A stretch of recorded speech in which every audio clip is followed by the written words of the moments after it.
Hala ka, mga kababayan natin.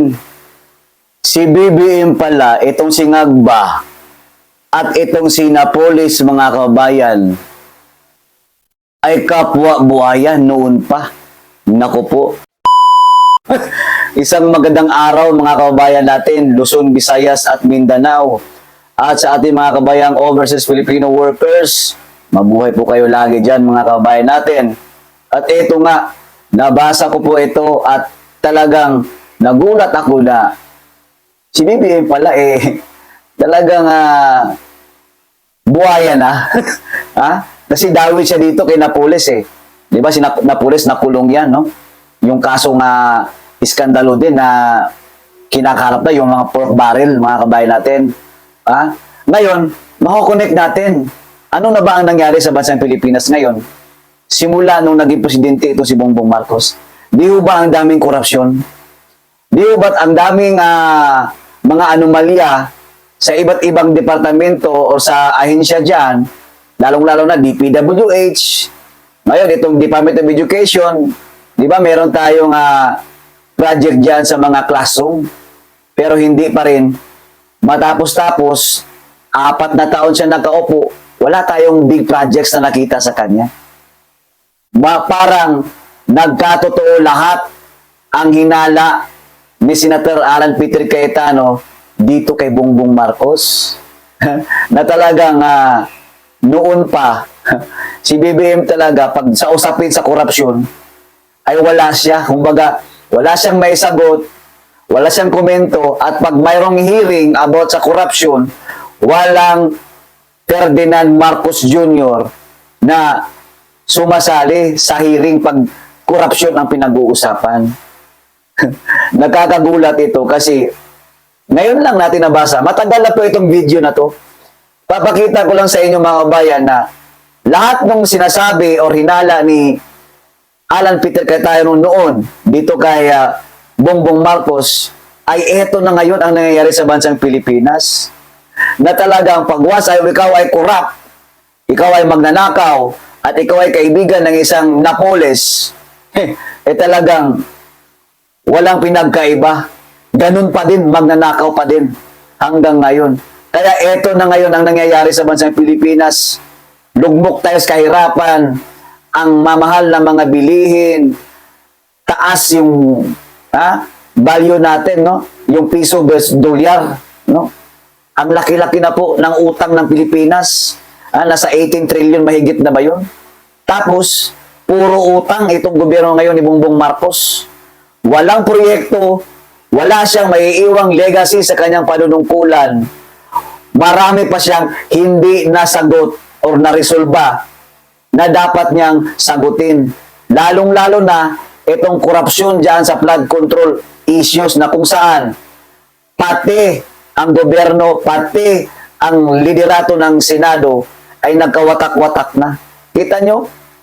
Pinag-aagawan kung sino ngayon ang Senate President. No? Pinag-aagawan kung sino ngayon ang mamuno dyan sa Blue Ribbon Committee para mag-imbestiga sa flood control. Kita ninyo kung gaano na, no, kapahirap sa bansang Pilipinas.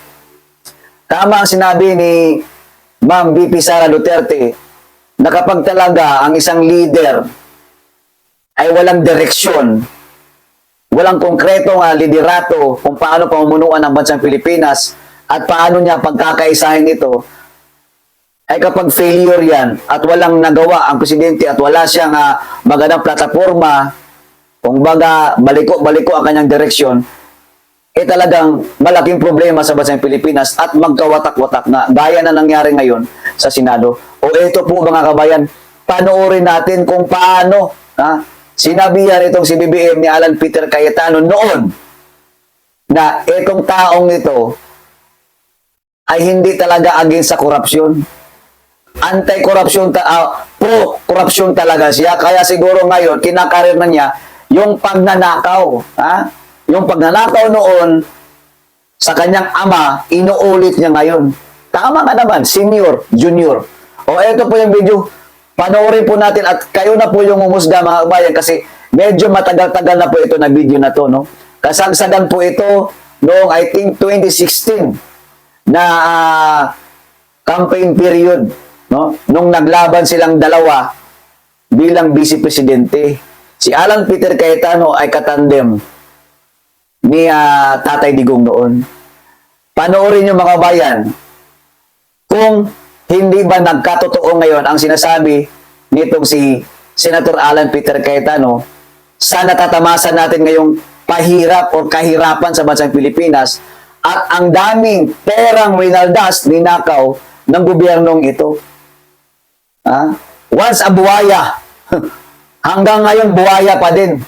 Mas lalo pang dumadami pang itong si Bongbong Marcos talaga ang pinag-uusapan. O eto po yung video. Nakakagalit, nakakadismaya, kasi alam na pala ng Pilipino noon pa, no, ang history ng mga Marcos, pero hinayaan lang natin na maulit-ulit itong isang bangungot. O eto po yung video, panoorin po natin. Ito, panoorin natin to. Pahiya si Bongbong Marcos dito, ha. Matagal-tagal na to, pero tama talaga ang lahat ng mga sinasabi ni Alan Peter Cayetano tungkol sa mga Marcoses. O ito yung patunay na mahuhuli ka. Sa Pilipinas, pag antibiotics, pandesal, ang nanakawin mo, sigurado huli ka. Pero pag nagnakaw ka ng malaki, magiging congressman ka. Pag mas malaki ninakaw mo, magiging senador ka. Pag barkada mo si Napoles, syempre si Napoles, i-clear ka, barkada mo siya, di ba? Magiging vice president ka. At pag naging presidente ka, mga kasama mo, kasama na sa corruption. You go to the LTO, kumuha ka ng lisensya, corruption. You bumili ka ng bahay sa taxes, corruption. Buong buhay natin corruption. Huwag na tayo magbulag-bulagan unless we change the system. So, you need to give Senator Marcos a chance to... No, I was just wondering kasi sinasabi ni Senator Alan, pagka malaking ninakaw mo, maging congressman, mas malaking maging senador. Is that how he became congressman? Is that how he became senator? That's not how I became congressman. It's not how I became senator. Well, mga kababayan, alam kong sa Europe nag-aral si Senator Bongbong kahit peke yung diploma. Pero Ibang issue ang niya, Senator Alan. sinabi ko po na magiging congressman ka, that's sarcasm. Because it applies to many, not to all. Okay. Kung ako'y naging congressman dahil corrupt, di sana hindi ako sumama sa EDSA 1, EDSA 2, hindi ako lumaban sa corruption ni Binay, hindi ako lumaban sa corruption ni Arroyo. But Senator Marcos, nasaan ka pag corruption ang pinag-uusapan? Diba? Wala ka sa hearing. Sabi mo kanina, Senator Marcos, matagal tayong magkapartido, bakit ngayon lang bringing up? Naalala ko tuloy, nung hearing na Napoles, galit siya sa akin lumapit kasi pinapatawag ko yung isang Maya Santos. Ngayon ko lang nalaman bakit, kasi lumalabas dun sa final ngayon sa Ombudsman, yun pala ang in-between ni Senator Bongbong at ni Napoles. All right, this will be the last word of... To be fair to you, Senator Bongbong, yun din ang akala ko. Kung may Napoles ka, bakit ngayon lang? Tinignan ko 2007 to 2009 lang yung audit, 2011 yung sayo. Kaya ngayon lang lumabas. Pangalawa po, hindi totoo walang basihan ang numero. $4 billion na po, 2 bilyong piso ang na-recover ng PCGG. Ayan po, chairman ng COMELEC, dating PCGG, na hindi ko alam kung sa akin siya natatawa o kay Senator Bongbong. Pangatlo po, $1 billion ang ngayon pinaglalabanan pa rin ng gobyerno at ng Marcos family. Pang-apat po, sa salin ni Senator Bongbong, 200 to 500 million pesos po. Never ka naman nagkatrabaho kung hindi sa gobyerno. Saan mo kukunin ang ganong kalaking pera?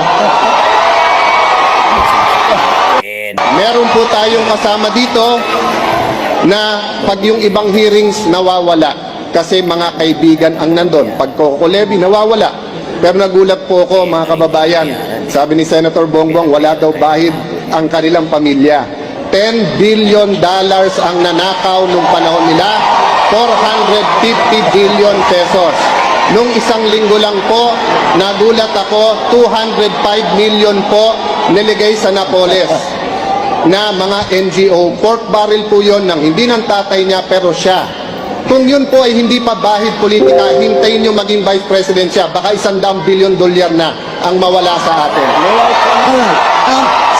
Tignan niyo po ang interview ng mismong nanay po ni Senator Bongbong. Sabi nung nanay niya, they practically own the Philippines, telecoms, all these businesses. It's all on the record. I-google nyo, yung may telepono po ngayon, i-google nyo yung recovered ng PCGG. But ibahin natin usapan, sabihin nyo nang hindi totoo for the sake of this debate, kahit totoo. Anong hearing sa corruption nakita nyo nag-appear ang isang Bongbong Marcos? Kahit anong issue sa corruption, wala siya doon. Kami daw namumulitika kasi nilalabanan namin ang corrupt. Madali po mga kababayan, madaling magsabi kami anti-corrupt.